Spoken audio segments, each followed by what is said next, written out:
Hello, hello. Antero Midstream is a company that is paying an about 5% dividend yield. And if you take a look at their free cash flow, you will see that it has been increasing through the years, with the last 12 months being at about 720 million, and the dividends they are paying back to shareholders are about 432 million, comfortably being able to pay them, as it is an about 61% free cash flow payout ratio. Which, even more interestingly, you will notice that it has been going down, meaning they can service the dividends more easily. And there is a reason for this. Take a look at the operating revenue of the company. It's not slowing down, it's actually increasing from 920 million to 1 billion, 1.1 billion, 1.2 billion here, and keeps increasing in the last 12 months. So the company comfortably pays back dividends to shareholders, doing really well. So why is this company not that well known? Why is it not mentioned more? Now, in this video, we are going to identify everything, and there is a little bit of a hidden risk here that I'm going to explain, and the tool actually recognizes it immediately with the AI deep dive. This is a tool that automatically analyzes the report of the company, the latest one, that is Q2 2025, and comes up with key stories. And take a look at the first one, which is 99.8% of revenue comes from one single customer. So why? Why this concentration here, and what does this mean? Now, Antero Midstream is a company that has a customer, pretty much a single customer, called Antero Resources. And you may be thinking, okay, is this like the same thing? Like, what's the big deal here? If it's like a one-on-one situation, why do we care?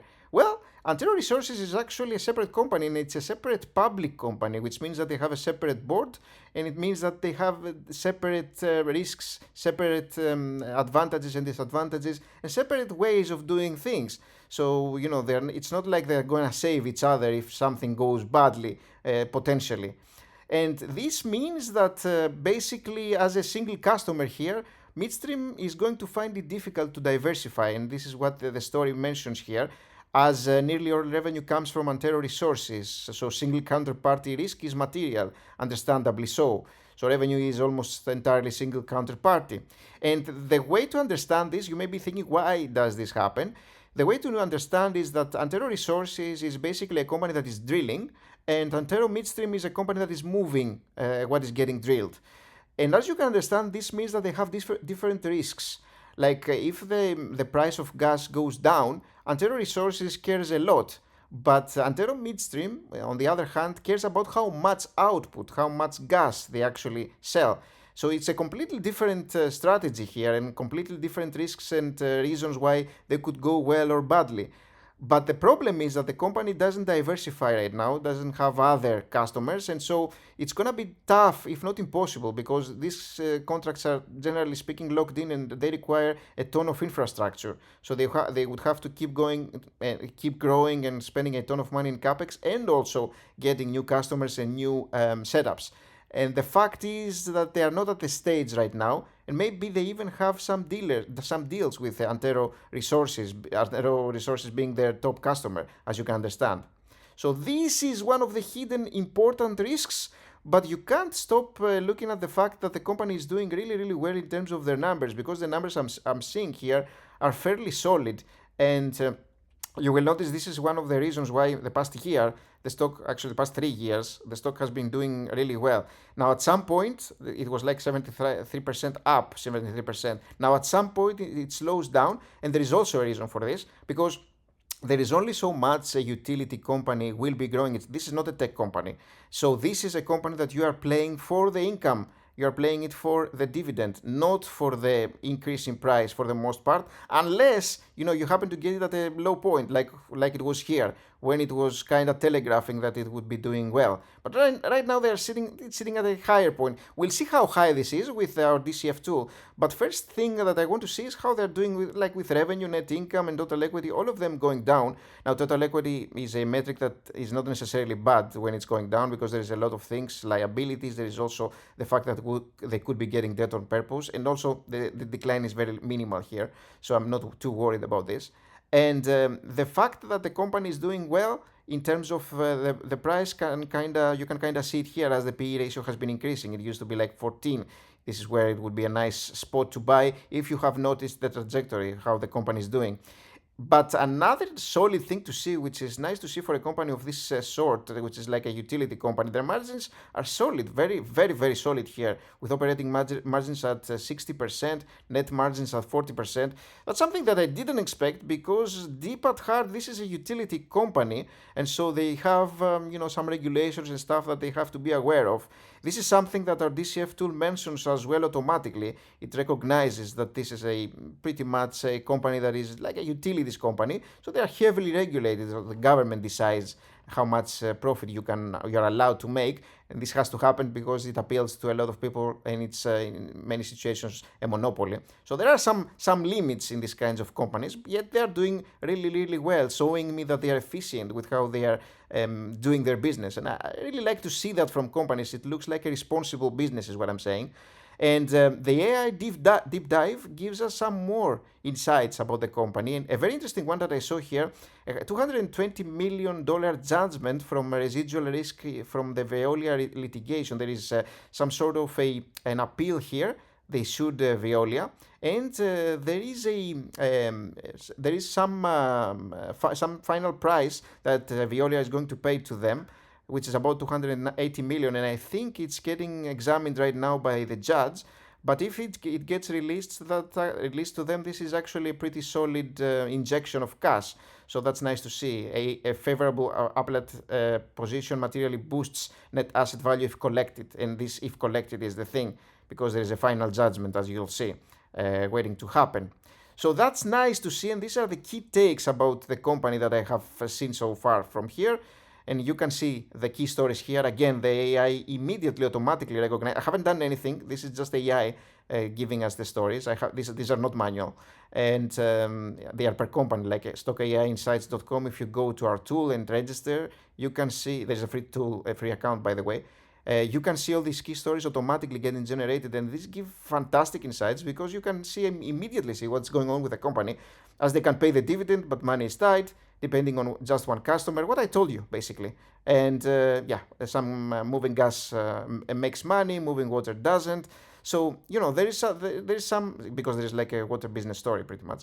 But you can kind of see what the company is doing pretty much immediately and what the troubles are. So I love this one. Now, we could go to stock alerts and all that. I don't want to keep it too complex. Stock alerts is a fantastic module, I feel. It can get a little bit lengthy.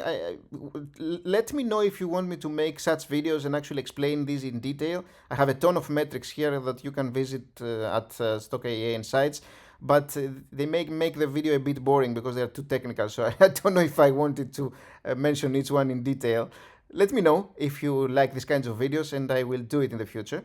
But what is nice to examine is the DCF, very interesting, which can tell us a story. But notice this, not the best tool for utilities because of what I told you, heavily regulated, and also moderate capital intensity. They are spending money in capital expenditures.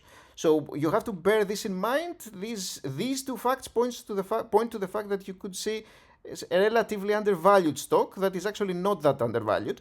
And we are using their averages 5, 7, and 9 for revenue growth percent because they are doing about 7. And so we're going somewhere in between, and this is what this scenario does here. We have multiple scenarios, but I like to use this one by default. If you are like a more conservative person, you may be using this one, or if you are a deep value vulture, or if you are even Cathy Wood Innovation, you can have great expectations here. This is almost like a meme here, but I thought it's nice to have. So 5, 7, 9, and 50% margins is about what they make for free cash flow. And required return of 13% is what I typically ask for because an index fund makes about 10%, so it only makes sense. You will see that we are sitting at about 15 to 18, which is what I would expect. So I see a little bit of a stock that is a fair value buy right now, practically. And even at 18.64, I think I would actually add this company. I would love to have added it when it was a little bit cheaper. And I could have found it if I actually examined the company. I just hadn't, because their numbers were actually pretty good even in the earlier years. Like over here, their numbers were already solid. You can kind of see it already, like the cash flow. You can see that in the previous years as well, when it was actually growing. Their numbers were solid even then, and their dividends paid were also at the same rate. So it was growing and paying about the same dividends. Fairly easy to have actually discovered it, frankly, if I have seen it myself. So, okay, the company here, I'd say it's actually a buy. I like it, and but you have to know why you are buying it for. Right now, you are not buying it for the increase in its price. It may still happen. It may be a bonus, but that's not what I expect. Right now, I basically expect a dividend yield. I basically expect like 5% that it will potentially grow through the years, even though it hasn't been growing. It has been going down. Now, going down, it could actually be good for the company generating more money.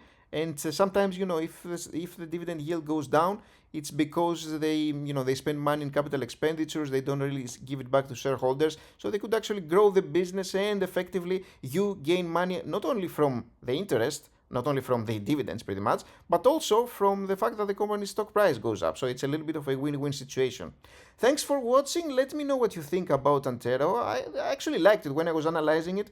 I think that's a company that's very solid. That's very solid, and it would probably be growing through the years nicely. Looks nice, at least so far, unless something unexpected happens. Thanks for watching, guys. Remember to leave a like in the video if that helped you a little bit. That really helps me a ton. After being away for a little while working on this too, kind of need to get things known to people. So yeah, if you don't mind, leave a like. That helps. That really helps. Thanks a lot. Bye bye.